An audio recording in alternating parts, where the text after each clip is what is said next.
Shalom, it's Joanna. Today I want to go over some problems with Hebrews chapter 10 verses 5 to 7. I'll be moving kind of fast, so I'm sorry in advance. Hebrews chapter 10 verses 5 through 7. Wherefore when he cometh into the world, he saith, Sacrifice and offering thou wouldst not, but a body hast thou prepared for me, and burnt offerings and sacrifices for sin thou hast had no pleasure. Then said I, Lo, I come, in the volume of the book it is written of me, to do thy will, O God. Now, the passage he's supposed to be quoting is Psalm chapter 40, verses 6 to 8. Issue number 1 is that this psalm is written after the psalmist has had good things happen, not on entering the world like it says in Hebrews. Psalm chapter 40, the first few verses say, I put my hope in the Lord, and he inclined towards me, and heeded my cry. He lifted me out of the miry pit and the slimy clay.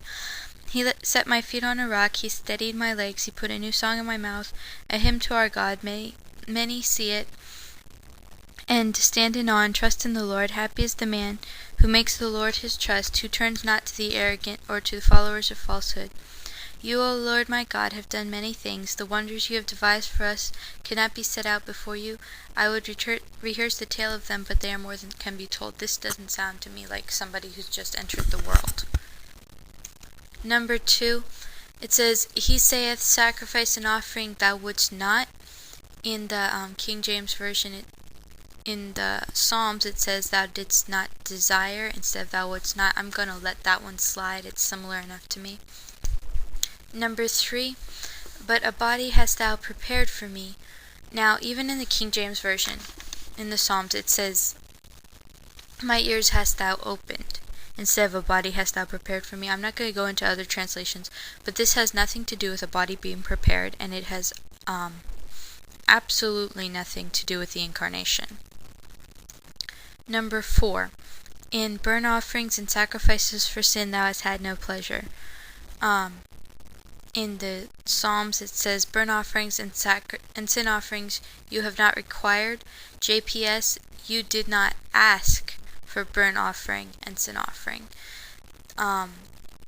There is a difference between not having pleasure, God not having pleasure in burnt offerings, and not requiring or not asking for or not demanding them. He does have pleasure in them, but he just doesn't demand it.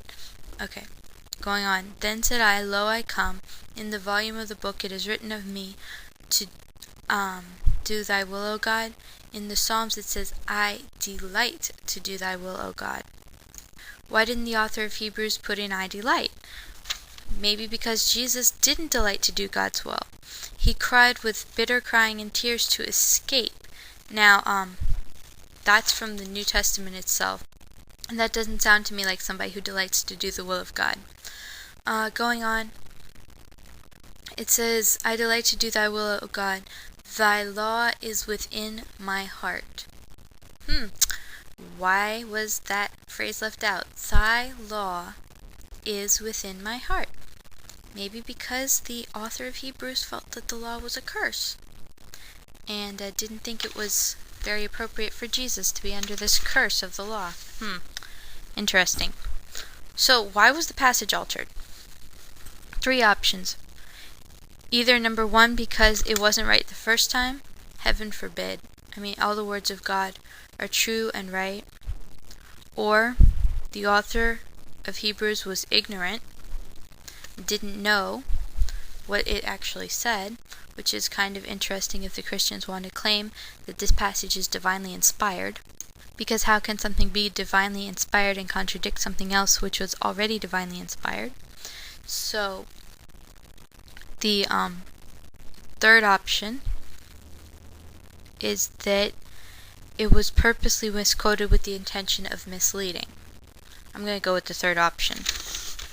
Back on the topic of sacrifices not being required or desired by God, Psalm 51 verses 19 to 21 says, True sacrifice to God is a contrite spirit. God, you will not despise a contrite and crushed heart. May it please you to make Zion prosper, rebuild the walls of Jerusalem. Then you will want sacrifices offered in righteousness, burnt offering and whole burnt offering. Then bulls will be offered on your altar. The prerequisite to sacrifice is teshuvah, or repentance. Without repentance, sacrifices are in vain. This isn't to say that God doesn't want sacrifices. He does, but He wants them as an expression of an internal change that's already occurred. Also, Psalm chapter 66, verses 13 to 15. I enter your house with burnt offerings, I pay my vows to you, vows that my lips pronounced, that my mouth uttered in my distress. I offer up fatlings to you, with the odor of burning rams, I will sacrifice bulls and he-goats. May the temple be rebuilt speedily and in our days, and sacrifices restored. I think it's pretty clear that the author of Hebrews altered the text to support incarnation and the doing away of sacrifices in the law, and it's also pretty clear that God does enjoy sacrifices as a sign of repentance.